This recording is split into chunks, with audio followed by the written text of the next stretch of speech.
তোমার energy bar করবো, তুমি আজকে কি এনার্জিতে রয়েছো। যদি এনার্জিটা তোমার সাথে রেজোনেট করে যায় তাহলে কিন্তু তোমার পার্টনার এনার্জিটা তোমার সাথে রেজোনেট করবে।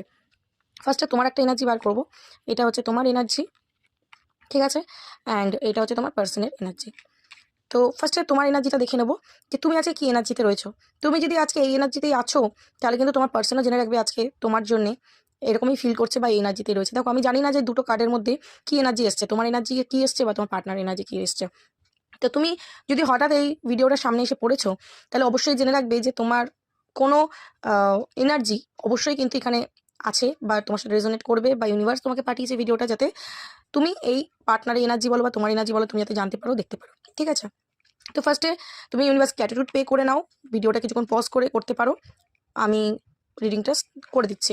তো এখানে তোমার এনার্জি আমি এখানে দেখতে পাচ্ছি তুমি কিন্তু তোমার পার্টনারের জন্য প্রচণ্ড এফর্ট লাগিয়েছো, তোমার পার্টনারের জন্য এই সম্পর্কটাকে বাঁচানোর জন্যে, এই সম্পর্কটার জন্য তুমি প্রচণ্ড এফর্ট লাগিয়েছো।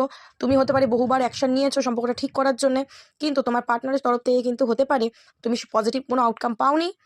সেই কারণে কিন্তু এই মুহূর্তে তুমি নিজের কেরিয়ার, নিজের ফাইন্যান্স, নিজের মানি, নিজের ওপরে সেলফ ফোকাস করছো।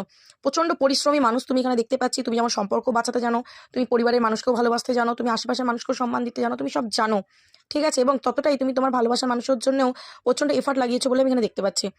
এবং স্টিল তুমি যখন দেখছো যে এফার্ট লাগিয়ে কোনো কাজের কাজ কিছু হয়নি, তুমি কিন্তু তার জন্যই ওয়েট করছো। তুমি চাইছো যে সে কোনো একটা অ্যাকশন নিক, কারণ তোমার তরফ থেকে তুমি হতে পারে অ্যাকশন নিয়েছো, কোনো আউটকাম পাওনি, তুমি ওই জন্য ওয়েট করছো ধৈর্য ধরে চুপচাপ, ঠিক আছে। তো এটা যদি তোমার এনার্জি হয় তো দেখে নেবো তোমার পার্সনের আজকে এনার্জি কি। ওকে, এখানে দেখতে পাচ্ছি তোমার পার্সন কিন্তু প্রচণ্ড ডমিনেটিং নেচারের হতে পারে।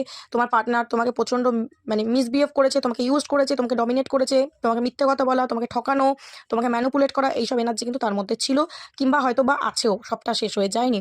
তো এখানে তোমার পার্সনকে দেখতে পাচ্ছি তোমরা অনেকে তোমার হাজব্যান্ড বা ওয়াইফের জন্য দেখছো, বা নর্মাল রিলেশনশিপে হলে এখানে কিন্তু দেখতে পাচ্ছি তোমার পার্সন হতে পারে তোমাকে কমিটমেন্ট দিতে চায়নি, তোমার সাথে রিলেশনশিপে এসেছে, তোমার সাথে ইমোশনালি বা ফিজিক্যালি তোমার সাথে জুড়েছে, তারপর তোমাকে ছেড়ে দিয়ে বেরিয়ে চলে গেছিলো, এবং তুমি আজও তোমার সেই পার্টনারের জন্য ওয়েট করছো। এটা যদি তোমার এনার্জি হয় তো, বা তোমার পার্টনারের এনার্জি হয়, তো আজকে তোমার পার্টনারকে দেখতে পাচ্ছি সে কিন্তু তোমার কথাই ভাবছে, তোমাকে কমিটমেন্ট দেওয়ার কথা ভাবছে, সে কিন্তু তোমার কাছে ফিরে আসতে চাইছে। সে যদি এতদিন তোমাকে কমিটমেন্ট দেয়নি, এবার কিন্তু কমিটমেন্টটা দিতে চায়। তো তোমার যে ধৈর্য, তোমার ধৈর্যের ফল তুমি কিন্তু পেতে চলেছো। যদি তোমরা অলরেডি ম্যারিড পার্সন দেখছো তো তোমার পার্সন তোমার সাথে সংসার করতে চায় আবার, ঠিক আছে। এবং যদি তোমরা ম্যারিড নও সেক্ষেত্রে যদি তোমার পার্টনার তোমাকে ছেড়ে চলে গেছিলো এবং যার জন্য তুমি ওয়েট করে বসে রয়েছো অধীর আগ্রহে, তুমি তার জন্য অপেক্ষা করছো, তো তোমার পার্সনকে দেখতে পাচ্ছি সে কিন্তু এবার তোমার কাছে ফিরতে চাইছে, তোমাকে কমিটমেন্ট দিতে চাইছে, তোমার সাথে ইউনিয়ন চাইছে, তোমার সাথেই কিন্তু রিলেশনশিপটা কন্টিনিউ করতে চাইছে, রিলেশনশিপটা ব্যালেন্স চাইছে। যদি সেই ব্যালেন্স করতো না, এবার কিন্তু সেই ব্যালেন্সটা চাইছে। ওকে, সো এটাই কিন্তু তোমার আর তোমার পার্টনারের এনার্জি। কতজন রেজোনেট করলে অবশ্যই আমাকে জানিও।